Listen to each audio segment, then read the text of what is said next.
안녕하세요. 법인의 모든 것은 이 안에 있다. 더 BGNCO 유낙형입니다. 반갑습니다. 오늘은 저희 컨설팅 보고서 시리즈 중에 기본 보고서가 있고요. 심층 분석 보고서가 있고 이제 솔루션을 제시하는 이슈별 솔루션 보고서가 있습니다. 그래서 이슈별 솔루션 보고서에는 여러 가지가 있습니다. 이익잉여금 처분 방안, 상속 증여 절세 전략, 가지금 문제 해결, 정관 정비, 기타 다른 것들은 지금 현재 준비 중에 있고요. 이슈별 솔루션 가운데 가장 많이 사용하시는 보고서가 정관이라고 하더라고요. 근데 사용할 때마다 또 신경이 많이 쓰이신다고 합니다. 그래서 정관 정비는 아시듯이 정관이 법인 영업에서 가장 기본이 되기도 하고요. 법인 설립을 위해서 반드시 필요하고 특히 법인의 임원, 주주를 위해서 어떤 의사결정 행위의 근거가 되기 때문에 이런 부분들은 매우 중요합니다. 그래서 정확한 절차를 거쳐서 진행을 해야 되고요. 정관 정비는 설계사님들이 직접 해야 할 것, 그리고 전문가인 법무사에게 맡길 것을 구분하는 것도 매우 중요한 것 같습니다. 우리가 필요 없는데 힘을 뺄 필요가 없겠죠. 자, 그래서 이 화면에서 보시면 정관 정비 프로세스를 크게 두 가지로 분류해 놓았습니다. 들어가 보시면 정관 정비 프로세스가 있고요. 정관 생성과 관련된 부분이 있습니다. 우선 정관 정비를 위해서 정관 자체를 생성하는 것과 그 전에 정관 정비를 위해서 상법적인 절차를 진행해야 되기 때문에 정관 정비 프로세스라는 제목으로 나누었습니다. 그래서 여기 정관 정비 프로세스를 보면 붉은 글씨로 등기사항의 변경이 있는 경우는 아래의 절차를 준용하되 세부사항은 전문가와 협의하여야 된다. 이렇게 되어 있고요. 법인 신규 설립의 경우는 정관을 만들어서 신고한 후에 아래 절차에 따라서 지급 규정만 추가하면 된다. 이렇게 빨갛게 저희가 글씨를 써 놓았고요. 그래서 등기사항과 등기사항이 아닌 것을 일단은 잘 구분을 하셔야 될 것 같고요. 그 다음에 이제 중요한 게 뭐냐면, 등기사항이든 아니든 간에, 기본적으로 상법적인 절차를 진행을 할 때, 이사회가 있는 회사가 있고요. 또 이사회가 없는 회사가 있습니다. 그래서, 이사회가 있는 회사를 중심으로 한번 안내를 해 드리도록 그렇게 하겠습니다. 이사회가 있다면, 이사회 소집을 위해서 이제 소집 통지라는 것을 해야 되고요. 소집 통지가 이루어지면, 그 다음에 이제 이사회가 적정한 날짜에 개최가 되고, 또 그 이후에 주주총회 소집 통지를 거쳐서 주주총회를 개최합니다. 실제로 이사회를 개최할 수도 있고 주주총회를 개최할 수도 있지만 또 그렇지 않은 회사들도 많은 것 같고요. 그러다 보니까 그 증빙 자료가 필요하다 보니까 이런 뭐 통지 절차라든지 기타 뭐 이사회나 주주총회에서 의사록을 정확하게 작성하는 어쨌든 그런 습관이 좀 필요할 것 같습니다. 그래서 이제 일단 이사회가 있다라고 하면 이사회 소집을 위해서 통지를 해야 될 수 있습니다. 그런데 이제 굳이 통지를 생략하기 위해서는 소집 통지 대신에 임원 동의서를 받으시면 됩니다. 그래서 여기 눌러 보시면 음, 다운이 되고요. 임원 동의서가 이렇게 열립니다. 그래서 어, 다운받아서 필요한 부분만 수정을 하시면 됩니다. 열리는데 좀 시간이 걸리네요. 여기 보시면 뭐 동의서죠. 그래서 예를 들어서 여기 지금 노란색 빗금친 데를 날짜를 이제 치시면 됩니다. 그래서 예를 들어서 11월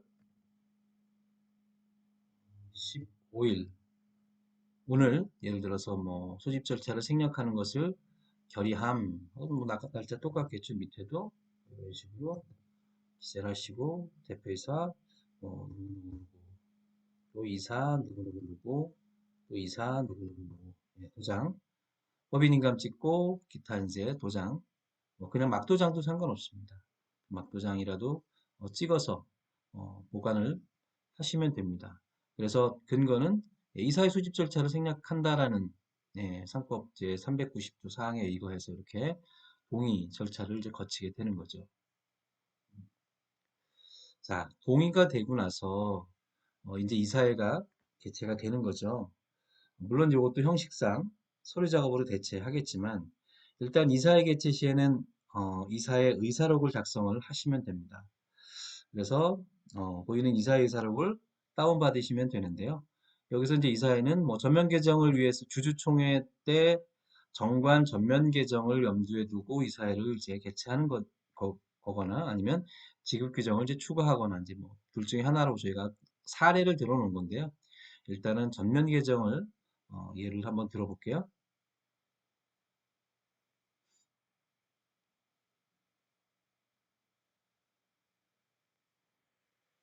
그래서 만일 정관을 전면 개정하는 거라면 이제 전면 개정 화면을 열면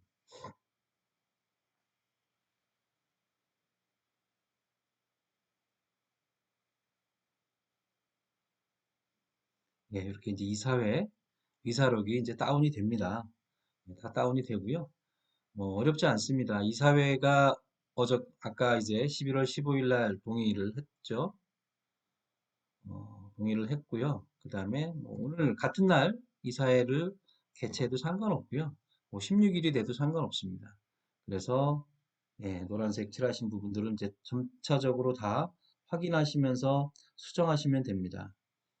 그래서 출석 이사는 당연히 뭐 몇 명 중에 몇 명 이렇게 그리고 최소한 과반수는 출석을 하셔야 되겠죠. 그리고 그러다 보니까 이사가 보통 3인인 경우에는 두 사람은 출석을 했어야 될 겁니다. 그리고 예, 대표이사 누구 예, 그리고 그 의안에 대한 부분들을 한 번 더 확인해 주세요. 일단은 저희가 전면 개정하고 보수퇴직금 규정 제정을 위한 소집의 건 이렇게 기본적으로 전면 개정에 대한 의사록은 이렇게 만든다라고 만들어 놓은 거고요. 요 의안, 그 다음에 여기 요 부분, 이 부분에 따라서 주주총회가 또 달라질 수도 있겠죠. 의안이 다른 거라고 하면 주주총회도 다른 거가 될 텐데 지금은 전면 개정이 주가 되는 거고요. 그리고 임시주주총회를 언제 열 거냐? 예, 최소한 오늘은 아니겠죠. 뭐 오늘일 수도 있겠지만 뭐 보통 예를 들면 뭐 20일이라고 하죠. 그다음에 뭐 10시 또는 뭐 10시 30분 이렇게 기재를 하고 당사 본점 사무실이 될 것이고요. 예. 그리고 부의 안건은 뭐 전면 개정 그리고 그 중에 제일 중요한 부분들 중에 몇 가지가 보수 규정 제정의 건, 퇴직금 지급 제정의 건, 기타 지급 규정 제정의 건. 예. 요게 이제 안건입니다. 예. 그리고 날짜는 당연히 오늘 같은 날 11월 15일 이렇게 하고 대표이사, 이사 예, 날인을 하시면 됩니다. 그래서 이렇게 진행을 하시면 되고요. 자, 그래서 이사회가 이제 개최되고 이사록을 만들어서 도장을 받아서 잘 보관하고 계시면 되고요. 주주총회 또한 이제 마찬가지입니다. 그래서 여기 보시면 주주총회도 소집통지서를 다운을 받아서 사용할 수도 있고요. 어, 소집통지서 대신에 주주동의서를 통해서 그 소집통지를 대신할 수도 있습니다. 보통은 특별하지 않으면 반드시 우리가 뭐 이해관계 주주가 있어서 소집통지를 해야 되거나 뭐 잘 얼굴 보기가 힘든 주주가 있지만 어쨌든 통지를 해야 되기 때문에 그 주소로 소집통지서를 반드시 보내야 하는 게 아니고 가까운 사람들이 주주라고 한다면 주주 동의서를 다운을 받아서 똑같이 진행을 하셔도 됩니다. 그래서 만약에 반드시 소집 통지서를 보내게 된다라고 하면 주주총회 일시가 정해졌다라고 하면 그 2주 전에 통지를 했어야 되는 거고요. 예, 당연히 절차가 좀 복잡해지는 거고요. 주주 간에 특별한 문제가 없다면 소집 절차들은 조금 간소하게 해서 여기 주주 동의서를 눌러서 보시고, 예, 주주들 간에 그 이렇게 예를 들어서 11월 30일에 개최되는, 뭐 주주총회 일자는 우리가 정하기 나름이니까요. 임시주주총회니까.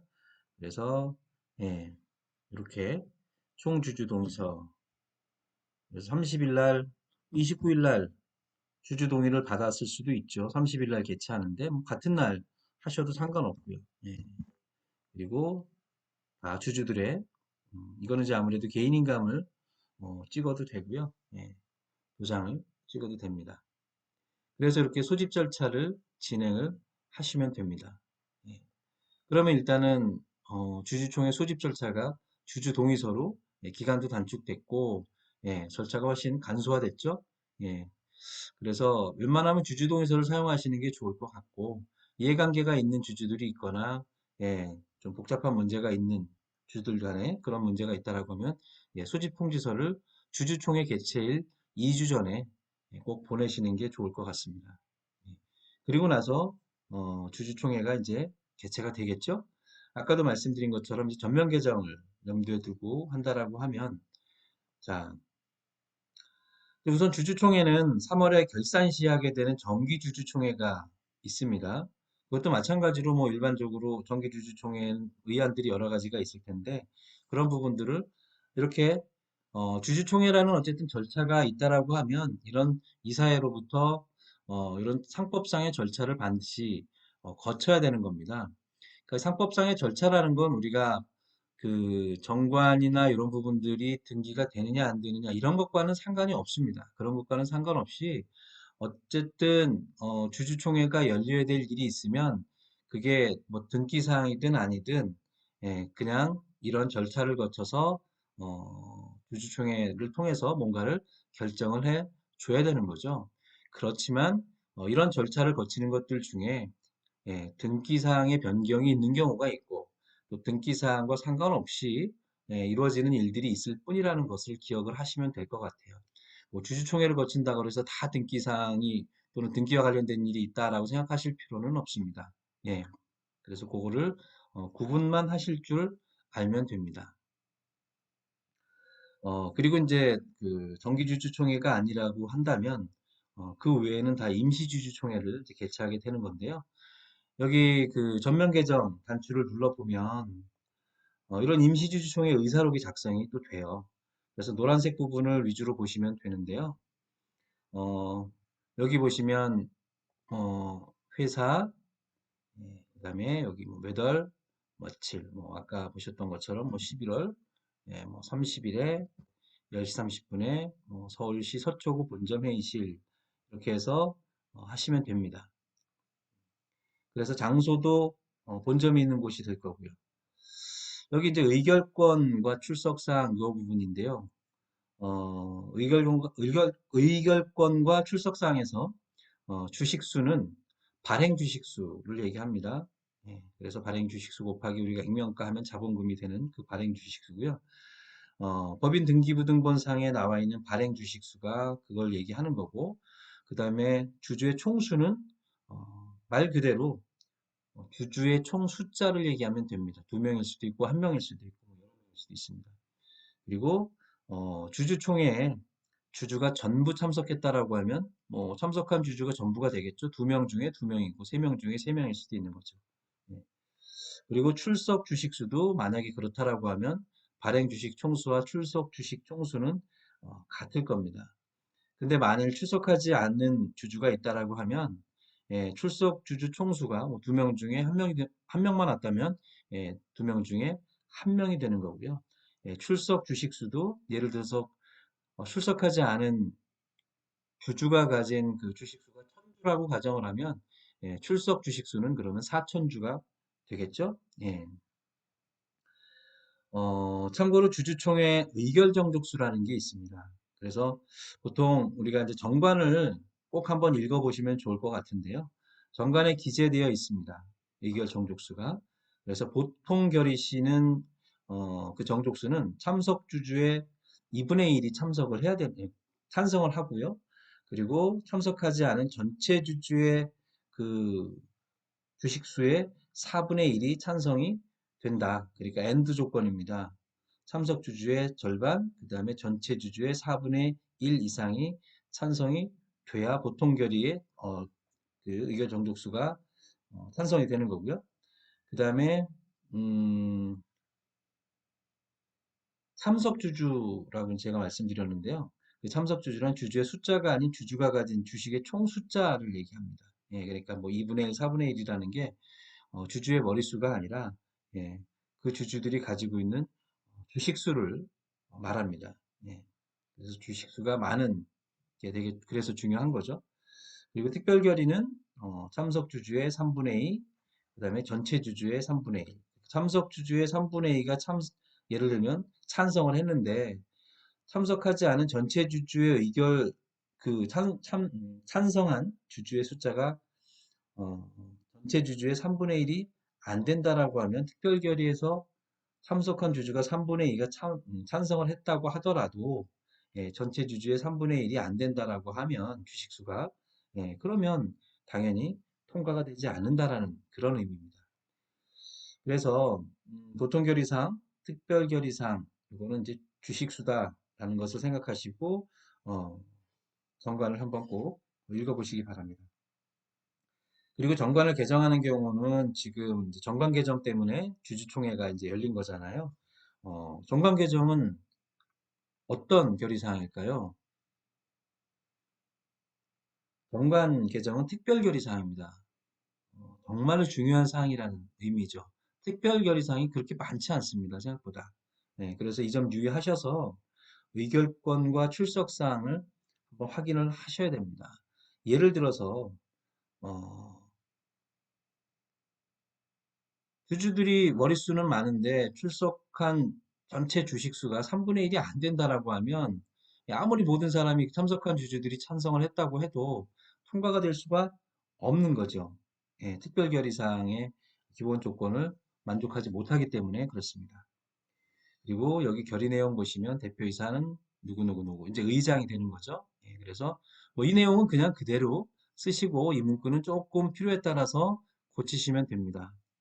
그리고 뭐 1호 2안 정관 전면 개정의 건 그래서 의장은 당회사의 정관을 별첨 정관으로 전면 개정할 필요를 설명하고 출석 주주 전원은 이의 없이 찬성하여 그를 승인 가결하다. 뭐 아주 법률적인 그런 냄새가 나죠. 예. 그 다음에 2호 2안 임원의 보수 규정 제정의 건 3호 2안이 예를 들면 퇴직금 규정 제정의 건 4호 2안이 그 외에 이제 우리가 추가하는 나머지 규정 제정의 건 전부를 넣는 겁니다. 여기서 지금 참고를 하셔야 될 게 뭐냐면 정관 전면 개정의 건이라고 해서 기존에 갖고 있던 정관 모든 내용을 다 바꾼다라는 의미는 아닙니다. 그 중에 이제 일부가 바뀌어지는 건데, 예, 그냥 정관을, 기존에 있던 정관을 사용하지 않고 새로운 정관을 다시 만들어서, 뭐, 기존의 정관과 중복되는 부분, 똑같은 내용들이 당연히 있을 것이고요. 필요한 부분들만 이제 바꾸는데, 그것만, 주주총회 때 이제 예를 들어서, 조항 하나씩 하나씩 들어서 복잡하게 이렇게 네모칸을 쳐서 반씩 나눠서 변경 전, 변경 후 해서 변경 전 정관, 변경 후 정관에서 쭉 하게 되면 너무 복잡해질 것 같기 때문에 그냥 정관 전면 개정을 그냥 한다라고 생각하시면 될 것 같습니다. 그래서 여기서 이제 메인은 당연히 이제 정관 전면 개정 중에 보수 규정이 될 것 같습니다. 그래서 그래서 제2호 위안 임원회 보수 규정 제정의 건 해서 다른 내용은 그대로 쓰시면 되고요. 여기 개정 정관, 그러니까 앞으로 우리가 사용할 정관인데요. 그 정관의 임원 또는 이사 및 감사 보수 또는 뭐 퇴직금 규정 그 조항이 있습니다. 그 조항을 찾아서 그 해당 조항의 몇 조 몇 항을 여기다가 적으시면 됩니다. 이건 보수니까 보수와 관련된 조항을 찾아서 집어넣으시면 되고요. 예. 그다음에 퇴직금 지급 규정이니까 그것도 같은 조항인데요. 같은 조항, 같은 조 항만 다릅니다. 퇴직금. 그래서 그것도 요것만 변경하시면 됩니다. 예, 이게 아마 뭐 한 50조 언저리에 있을 겁니다. 그리고 그 외에 별도 각종 규정 제정에 건해서 뭐 보수 퇴직금 외에 이제 상여금, 또 임원 복리후생 규정, 여비 규정, 그다음에 안전관리 규칙, 임원의 상속 주식 취득 규정 이런 것들까지 요번 정관 전면 개정하면서 규정을 추가한 겁니다. 예, 추가한 건데 다른 것보다는 요 부분이 더 중요하기 때문에 전면 개정 안에 다른 것들도 살짝 바뀌었을 수 있겠지만 그 중에 2, 3, 4번이 저희 입장에서는 등기사항이 아닌 것들 중에는 가장 중요하기 때문에 이렇게 주주총회 의사록을 작성을 한 거고요. 여기에는 당연히 주주총회 일자를 그대로 적으시면 되고 똑같이 쓰시면 됩니다. 회사 이름, 회사 주소, 대표이사, 누구누구 법인인감 찍고 개인인감 찍고 여기서 이제 주의하셔야 될 게 뭐냐면 주주총회잖아요. 주주 중에는 대표이사가 있을 수 있지만 주주 중에 또 우리 회사에 이사가 있을 수도 있죠. 사내이사. 그래서 만약에 주주가 둘이 참석했다라고 올려놨는데 대표이사가 하나 있고 사내이사가 하나 있다. 근데 그 사내이사가 나머지 주주다라고 하면 여기다가 사내이사 누구누구 해서 거기다가 개인인감을 도장을 찍어 두시는 게 맞습니다. 그러면 이제 두 사람이 되겠죠. 대표이사 누구와 사내이사 누구. 근데 대표이사는 개인인감과 법인인감이 다 들어가는 거고요. 사내이사는 당연히 개인인감만 들어가겠죠. 그렇게 해서 지급 규정이 전면 개정이 이제 이루어진 거다.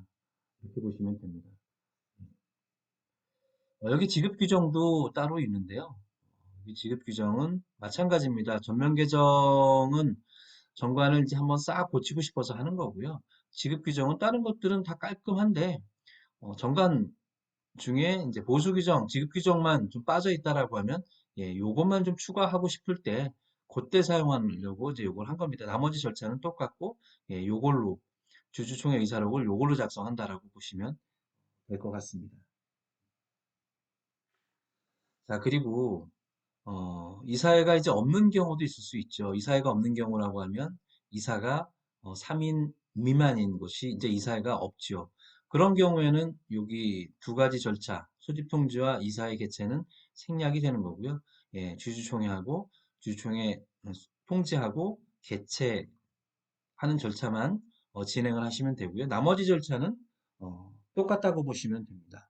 그래서 나머지 절차는 똑같습니다. 자, 그래서 음, 지금까지는 이제 상법상의 절차를 말씀을 드렸고요. 이제 정말로 정관을 이제 생성을 한번 해봐야 되겠죠. 여기 보시면 정관 생성은 두 가지가 있습니다. 법인을 설립할 때 정관이 필요한 경우가 있고요. 또 개정을 할 때, 기존 정관을 개정을 할 때 이제 정관을 우리가 만들기도 하죠. 자, 그래서 정관은 설립할 때 만드는데 우리가 이제 보통 이미 만들어진 법인 같은 경우에는 보통은 법무사들이 사용하는 표준 정관을 가지고 이제 설립을 하게 되는 경우가 많습니다. 그래서 처음 설립할 때 만들어진 정관을 우리가 이제 원시 정관이라고 부르거든요.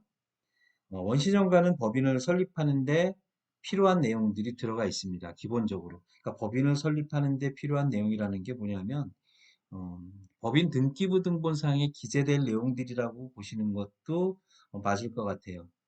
그래서 원시정관을 먼저 만들고 나면 그게 이제 등기소에 법인 설립할 때 제출을 하면 법인 등기부등본이 만들어지는 거고요.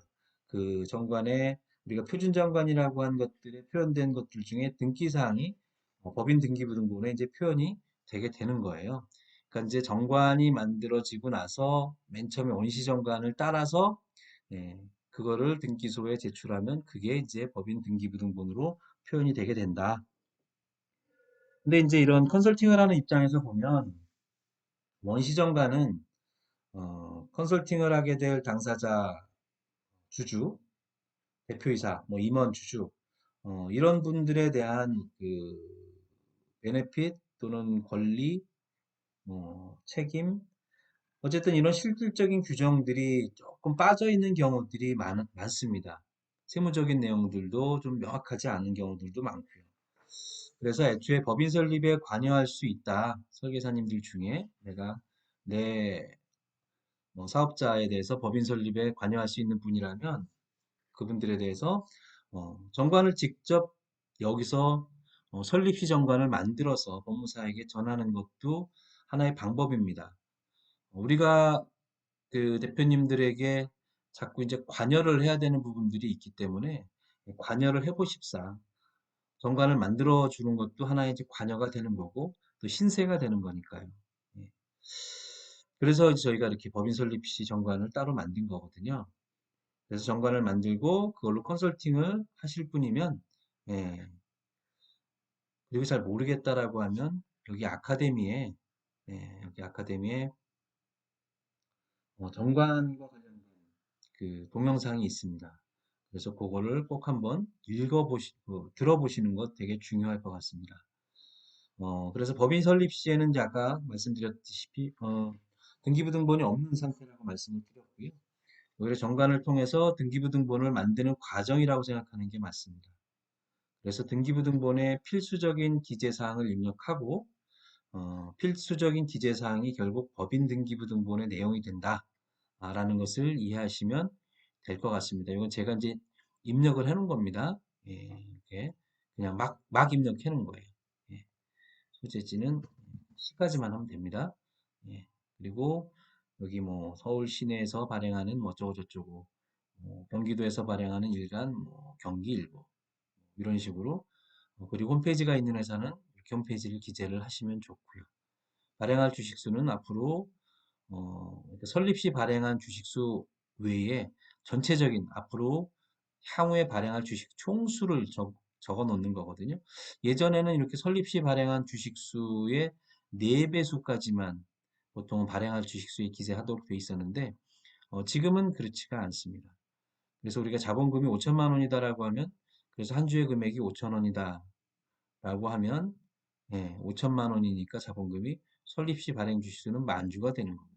예, 그렇게 이해를 하시면 될 것 같습니다. 자, 그래서 여기 상호를 적어 놓기는 했는데요. 뭐 요거는 이제 저희가 아는 상호니까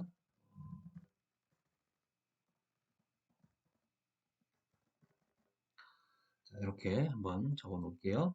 예. 상호는 사전에 이제 법무사하고 법인 설립을 계획할 때 등기소 동일 관할 구역에 같은 상호가 없는지 확인을 해야 돼요. 그러려면 뭐 굳이 찾을 필요는 없고요. 몇 가지 이제 회사 이름을 한번 정해보고 법무사한테 물어보면 됩니다. 직접. 예, 저희 법무사를 통하셔도 되고요. 그래서 상호를 우리가 이런 상호를 지금 어디 지역에 그 법인을 내려고 하는데 상호가 사용이 가능하냐라고 물어보면 예, 가능하다라고 얘기해 주는 상호들이 있을 겁니다. 예, 그러면 그 상호를 사용하시면 됩니다. 예, 그래서 만약에 뭐 BGN CEO가 가능하다. 저희도 원래 BGN CEO라고 하려고 했는데요. 예, BGN CEO라는 상호가 있어서 앞에 이렇게 덧자가 실제로 들어갔습니다. 그래서 BGN CEO가 저희 회사의 정확한 명칭입니다. 자, 사업 목적은 뭘 기재할까 이제 고민이 되십니다. 왜냐하면 기존의 정관은 사업 목적이 이미 들어가 있으니까 거기에다가 몇 가지를 추가한다라고 생각하시면 되는데 혹시 필요할 때는 근데 이렇게 새로 만들 때는 내가 예, 사업 목적을 뭘로 기재를 해야 될지 이 회사가 뭐 어떤 회사인지는 대충은 알겠는데 예, 잘 모르실 거 아닙니까? 예, 어떻게 할까요? 예, 만약에 잘 모르시겠으면 어, 그 회사와 유사한 업종인 회사가 있을 거예요. 예, 예를 들어 작은 출판사를 하시는 분이다. 내가 업종은 출판사인데 목적을 뭘로 해야 되지? 자, 그러면 어디 걸 볼까요? 뭐 예를 들면 동아출판, 뭐 두산출판, 예, 이런 회사 것, 이런 법인 것을 법인 등기부등본을 떼어보세요. 법인 등기부등본은 다 발급 가능하잖아요. 그죠? 인터넷 등기소에서. 그래서 그 큰 회사의 목적사항을 참고하시면 됩니다. 예. 그래서 거기서 아, 우리 회사, 이 회사에게 지금 당장 해야 될 그런 어쨌든 목적들, 그 다음에 당장 하지 않는다고 해도 향후에 했으면 좋을 만한 어쨌든 사업 뭐 유형들이나 이런 것들이 있으면 다 집어넣으셔도 됩니다. 목적사항은 나중에 추가를 하시게 되면 모두 다 또 등기사항입니다. 비용이 들거든요. 그래서 미래에 할 사업도 미리미리 고민을 하셔서 목적사항에 기재해 놓으면 좋습니다. 그러니까 이런 것들을 기재를 추가적으로 하시는 것도 나중에 설계사님들이 대표님들에게 생색을 낼 수 있는 부분들입니다. 대표님들이 뭘 아시겠습니까? 그런 부분들까지 모르죠. 그래서 상호와 목적사항을 이제 이런 방식으로 입력하시고 소재지는 뭐 서울은 서울시는 서울시, 경기도라면 뭐 경기도 이렇게 기재를 하셔도 됩니다. 만산시 또는 경기도 하셔도 되고요.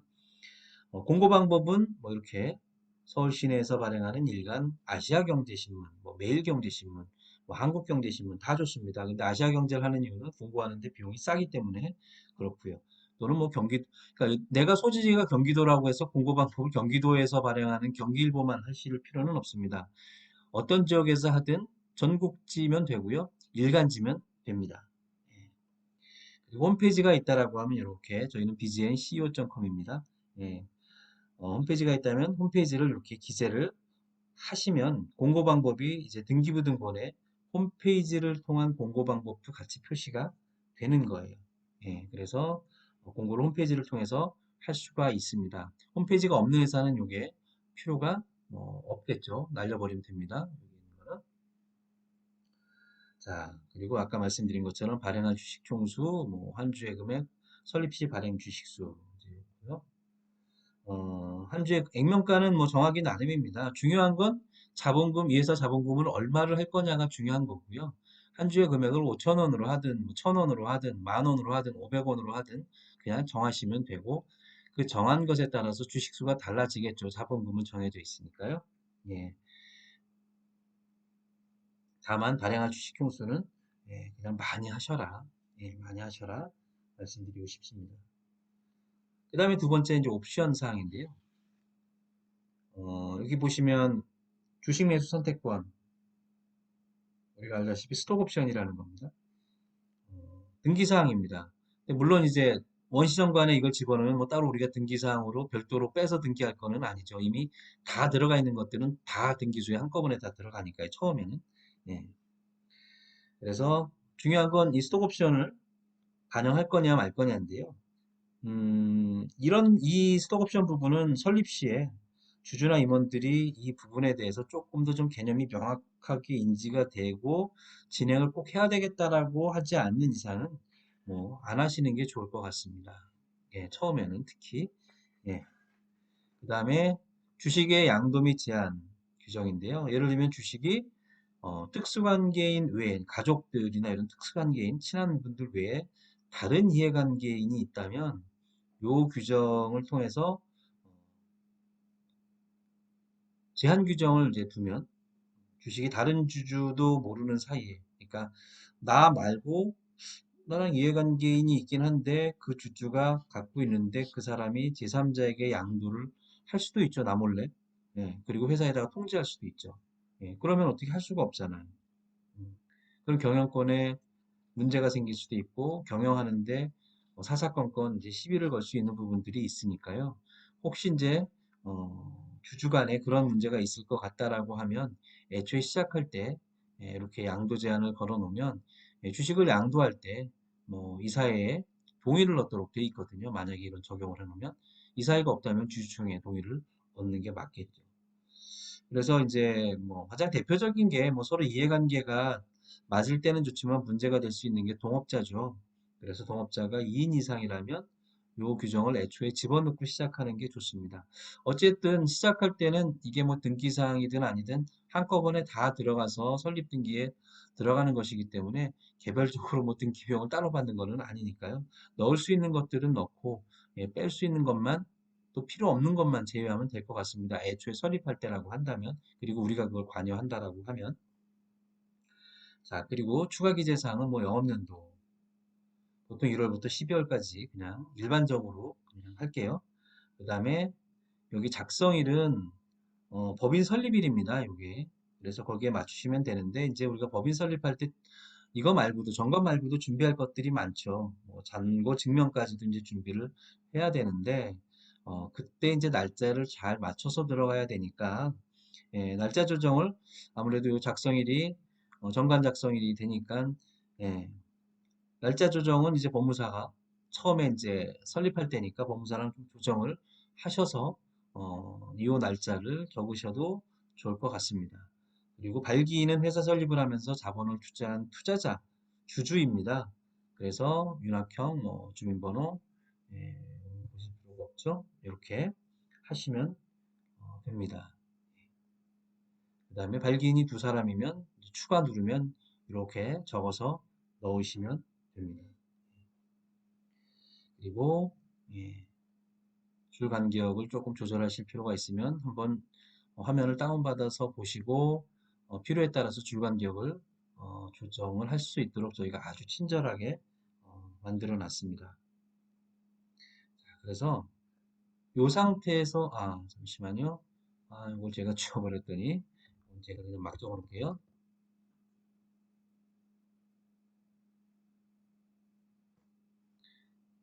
정관 생성을 한번 해보겠습니다. 팔럿이라고 나와 있는 게 정관입니다. 자, 정관이 나왔죠. 아주 간단하죠. 이게 이제 13페이지짜리 정관인데요. 정관 페이지 수가 더 필요하시면 줄 간격을 조금 늘리시면 될 겁니다. 예, 아주 잘 나왔습니다. 페이지도 나오고 본점 소재지 경기도 내에 두고 여기 목적사항 나오죠. 상호 나왔죠. 예, 그 다음에 발행할 주식 총수 아까 50만 주 적어놨죠. 액면가 5,000원. 그 다음에 주식 총수 10,000주입니다. 예, 밑에 내용들은 아카데미에서 따로 한번 공부를 해보시고요. 다만 우리가 이제 정관 개정을 자꾸 이제 뭐 기존 법인들 하게 되기 때문에 거꾸로 우리도 정관 개정의 대상이 될 수 있는 그런 정관이 될 수 있기 때문에 애초에 이렇게 저희가 웬만한 것들은 다 집어넣고 가려고 합니다. 특별히 필요 없는 것을 제외하고는 다 집어넣습니다. 다 집어넣고 아까 정관 그 전면 개정 때 이제 뭐 보수 퇴직금 규정 요런 얘기 나왔을 때 그 조항 아까 말씀드렸는데 그게 요 조항입니다. 52조네요. 여기서는. 예. 그래서 52조에서 뭐 여기 보시면 보수 계약서, 뭐 보수 지급 규정, 그다음에 뭐 퇴직금 지급 규정 그 조항을 거기다가 이제 고쳐 넣으라고 제가 말씀을 드린 겁니다. 그래서 이렇게 해서 이렇게 발기인까지 날짜까지 똑 떨어지게 이렇게 잘 나왔습니다. 잘 만들어진 정관이 나온 겁니다. 어떠세요? 괜찮죠? 그리고 여기 지급 규정이 있는데요. 지급 규정은 저희가 설립 단계에서는 사용하지 않습니다. 어차피 뭐 대표이사나 이사 이런 것들을 설립한 이후에 만들어지는 것이기 때문에 그리고 우리가 또 이제 컨설팅을 하는 입장이기 때문에 법인 설립 이후에 이제 우리가 관여할 부분들을 조금 더 남겨두는 거죠. 그래서 지급 규정은 그 이후에 설립한 이후에 임시주총회를 거치기 때문에 그때 임시주총회를 하나 이제 열고 의사로 하나 만들고 지급 규정을 그래서 이제 추가를 해서 가져가시면 될 것 같습니다. 그거는 어차피 이제 개정 시 하는 거랑 똑같다라고 생각하시고 하면 될 것 같습니다. 자, 정관 생성 두 번째가 개정 시 정관 생성인데요. 어, 정관 개정은 정관 설립, 그러니까 법인 설립 당시에 그 원시 정관이랑은 좀 다릅니다. 뭔 얘기냐면 정관 개정은 이미 기존에 있는 정관의 내용을 변경을 하는 거잖아요. 앞서서 말씀드렸지만 정관의 내용들을 개정하는 게 정말 중요한 일이거든요. 그래서 특별 결의에 의해서 이제 개정을 하는 건데 그렇게 중요한 정관 개정을 잘 모르고 진행하시는 것 같아서 이제 다시 말씀을 드리는 거고요. 대표님이나 주주 입장에서 이 정관 개정이 매우 중요한 것이다라는 것을 주지시켜야 됩니다. 왜냐하면 우리가 뭐 다 아시겠지만 뭐 급여, 퇴직금, 배당 뭐 이런 여러 가지 것들 그런 것들이 어떤 규정 없이 임원이나 주주에게 이렇게 막 지급돼서는 안 되거든요. 근데 그 규정을 해놓는 것이 정관이기 때문에 그렇습니다. 자, 그래서 개정에 앞서서 이제 아셔야 될 거는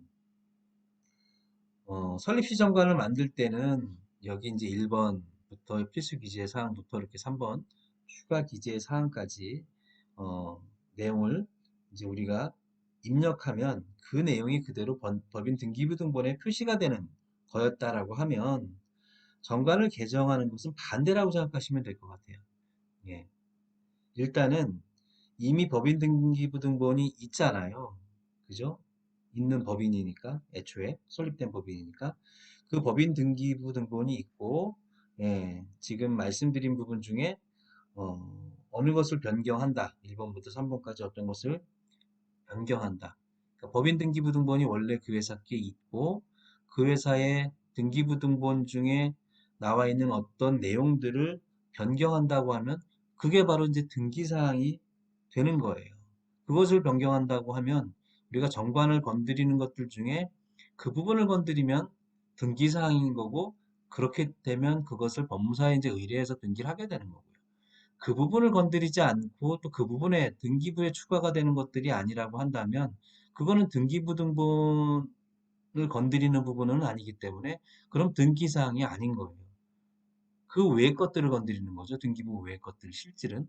예, 그런 경우에는 예, 그냥 뭐 아까 보셨던 상법상의 절차 이사회 뭐 주총 예, 그것만 거쳐서 그냥 진행해서 잘 간인 찍어서 보관하시면 됩니다.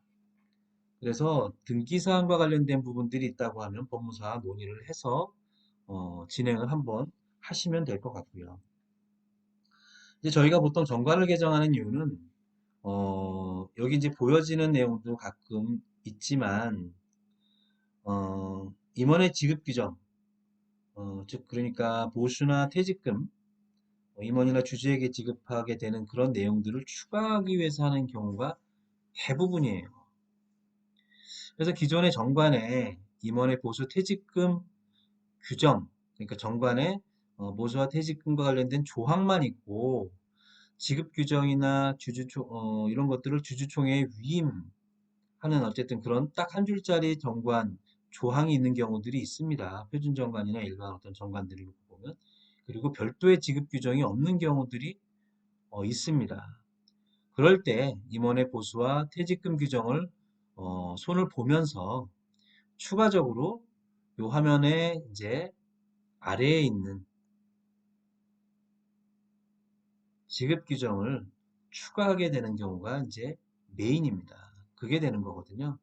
그래서 여기에다가 혹시라도 빠진 뭐 잉여금의 처분이나 배당 관련 규정들, 예, 원시정관 등에서 별로 신경 안 쓰고 했던 부분들을 이제 개정을 하는 거예요. 그러니까 다시 한번 말씀을 드리면 등기부등본에 있는 내용을 그대로 여기다 옮기는 겁니다. 정관 전면 개정할 때 등기사항을 우리가 손보는 게 없다라고 한다면 예, 등기부등본에 있는 내용을 그대로 그러니까 기존에 있는 그 회사의 정관을 그대로 적을 필요는 없고요. 그 회사의 정관이 잘못됐을 수도 있습니다. 무슨 얘기냐면 등기부등본하고 그 회사의 정관이 있는데 서로 다르면 뭐가 잘못됐을까요? 그거는 정관이 잘못된 거고요. 등기부등본이 잘못된 게 아닙니다. 그러면 거꾸로 얘기하면 우리가 정관을 개정한다라고 하면 대표님들이 그 정관을 주실 때 가장 마지막 걸 주시는 것 같지만 그렇지 않을 수도 있어요. 잘 모르실 수도 있거든요. 그게 언제적 정관인지 모르는 경우도 있습니다. 그게 그 이후에 개정이 됐는지 안 됐는지 모르는 경우도 있어요.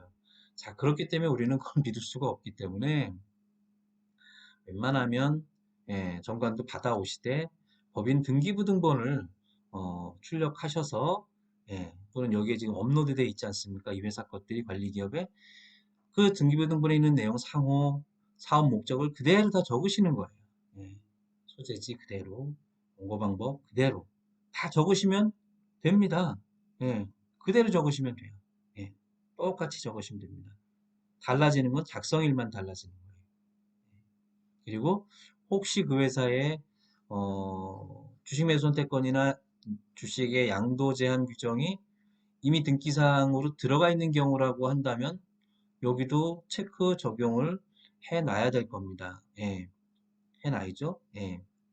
그래도 이미 등기가 돼 있기 때문에 뭐 그걸 등기사항으로 하지는 않죠. 이미 등기가 돼 있는 것들을 그냥 그대로 올려놓은 거니까. 대신 정관에는 나와 있어야 되기 때문에 이걸 누르는 겁니다.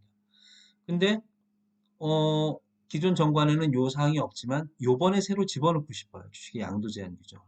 그럴 땐 적용이라고 체크를 하셔야 됩니다. 근데 이 적용이 되는 순간 예, 등기가 돼야 되는 거예요. 예, 요거는 무슨 얘기냐면 등기부등본에 아직 요 사항이 없는 회사가 있죠. 근데 요번에 집어넣고 싶어요. 정관에. 어, 집어넣는 순간 그냥 정관에만 넣을 게 아니라 여기다 체크를 해주셔야 되거든요.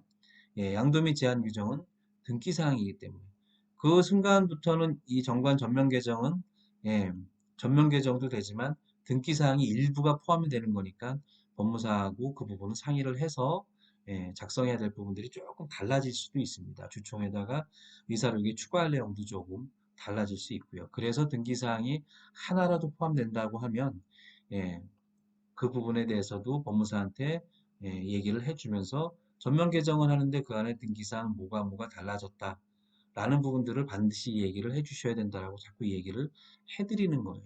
헷갈리지 마시라고요. 예. 그래서 똑같이 하시면 되고 작성일은 임시주주총회를 통해서 정관 전면 개정이 되는 거니까 그 해당 일자가 그 날짜가 될 겁니다. 똑같이 적으시면 되는 거고요. 그래서 정관 이렇게 누르시면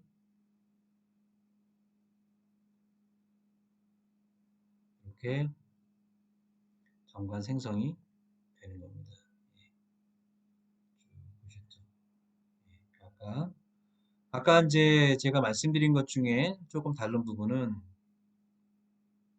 어떤 회사가 예, 등기부등본상에는 그전에도 없었기 때문에 주식 양도 제한 규정이 없었는데 요번에 주주들 간에 어떤 문제도 있을 수 있고 할 것 같아서 주식의 양도 제한 규정을 내가 좀 넣어야 되겠다라고 하면 정관에도 포함을 시켜야 되죠. 정관에 포함을 시키고 누르는 그걸 체크하는 순간 요 규정이 들어가는 순간 그 정관 전면 개정은 예, 등기사항이 하나 들어가 있기 때문에 예, 등기를 같이 해야 된다라는 뜻입니다. 등기를 하면 어떻게 되겠죠? 예, 등기부등본 나중에 때 보면 요 내용이 등기부에 나옵니다. 그게 등기사항이라고 생각하시면 돼요. 예, 이제 그만할게요. 저도 헷갈립니다. 자꾸 똑같은 얘기를 반복하니까. 그리고 어차피 요번에 전면 개정하면서 이렇게 지급 규정을 추가할 거 아닙니까? 그래서 별첨 규정을 넣은 거고요. 그 다음에 아까 달랐던 점은 법인 설립 시는 발기인이라고 표시했다면 예, 지금 계정은 보시면 아시겠지만 회사명, 주소, 그 다음에 대표이사 이렇게 되어 있죠. 그게 다르다라고 생각하시면 됩니다. 자, 그 다음이 지급계정 생성 부분이에요. 그래서 지급규정은 좀 전에 말씀드린 것처럼 저희가 이제 7가지 규정이 있다라고 했죠. 정관에 표시되어 있었죠. 마지막 뒷부분에 별첨으로. 그래서 지급규정에서 수정할 사항은 우리가 여러 가지가 있지만 여기 보수한도만 그리고 퇴직급여 이제 배수 정도만 좀 수정할 수 있도록 해놨어요. 예, 그래서 20년 이후에는 뭐 2배수 하는 경우도 있고 3배수를 뭐 그대로 고집하시는 데들도 있기는 합니다만 뭐 3배수 한다고 안 되는 거는 아니에요. 다만 20년 1월 이후부터는 퇴직소득 세율을 적용받으려면 2배수까지인 거고, 만약에 3배수를 해놨다라고 하면 2배수까지만 퇴직소득세율을 적용해주고 나머지 1배수 남는 배수는 상여 처리를 하게 된다라는 겁니다. 어쨌든 뭐 정관에다가 3배를 받겠다라고 했으니까 퇴직금 쪽으로 3배는 주지만, 퇴직금 쪽으로 3배는 주지만 세법상으로 세금 계산할 때는 그렇게 나눠서 계산한다. 뭐 이렇게 생각하시면 돼요. 그래서 이렇게 이제 해놨고요. 사실 이거 외에 좀 전에 말씀드린 7가지 이제 규정들이 있는데, 뭐 예를 들면 상여금 같은 경우도 상여금 조항도 규정도 있죠. 그렇다 보니까 상여금 비율 같은 것들도 이제 중요할 수가 있지만, 저희가 따로 그 부분은 뭐 고치지 않아도 되도록 그냥 만들어 놨어요. 자, 보실래요? 어펜딕스라고 되어 있는데요. 어, 지금 규정은 자, 이렇게 이제 적용한 것들을 이렇게 해놨어요. 퇴직금 지급 규정도 그냥 3배수, 3배수, 2배수 뭐 수정하는 것에 따라 좀 다르게 해놨거든요. 그런데 상여금 같은 경우 한번 보실까요? 예, 그래서 뭐 설날, 여름휴가 이럴 때 상여금, 뭐 또 정기 상여금, 성과 상여금 해서 저희가 이렇게 이제 비율을 정해놨습니다. 예, 비율을 정해놨는데 어, 다만 이거를 다 저희가 그 고칠 수가 없거든요. 시스템상으로. 그래서 이렇게 지급하는 것들도 정기상여금 그러면 이렇게 하면 반드시 지급해야 되느냐? 그것은 아니고요. 그냥 그래서 지급할 수 있다 정도로 해놨습니다. 이렇게 해놨고요. 예, 뭐 이거 범위 내에서 지급하면 되는 거죠. 예, 성과상여금도 마찬가지로 예, 지급할 수 있다. 200% 달성하면 뭐 이렇게 이 정도로 해서 지급하겠다. 예, 그냥 이 정도로 생각하시면 될 것 같아요. 어, 그리고 이제 상여금 같은 경우에는 사실은 조금 이제 문제가 될 수 있는 부분들이 뭐냐면, 우리가 이제 임원하고 직원하고 사실은 상여금을 뭐 직원은 지급하지 않고 임원만 지급받고 이런 경우는 사실 되게 문제가 될 소지가 높거든요. 예, 직원은 지급했는데 임원은 지급하지 않는다라고 하면 뭐 상관없습니다. 그래서 전 개인적으로 사실은 상여금 부분은 그렇게 썩 중요하게 생각하지는 않고요. 웬만하면 여기 이제 급여 부분에다가 특히 임원 같은 경우에는 예, 임원 같은 경우에는 급여 한도를 조금 높여놓고 그냥 보수로 그냥 많이 정해놓고 지급하는 정기급 보수로 지급하는 형태를 저는 취하라고 말씀을 드리고 싶습니다. 상여금은 그렇게 권하고 싶지는 않습니다. 특히 임원 그냥 일반 우리가 이제 뭐 오너 임원들은 뭐 그렇게 저는 생각을 합니다. 이게 나중에 뭐 퇴직금 문제나 이런 부분들도 뭐 성과상여금이나 이런 부분들도 뭐 들쭉날쭉하다 보니까 좀 불규칙적이기도 하고요. 뭐 특별한 경우가 없는 한은 일반적으로 보수 규정을 위주로 해서 활용을 많이 하는 편이다 이렇게 생각하시면 될 것 같습니다. 그래서 뭐 여러 가지 법리 규정도 있고요. 여기에도 내용들이 좀 각각 있습니다.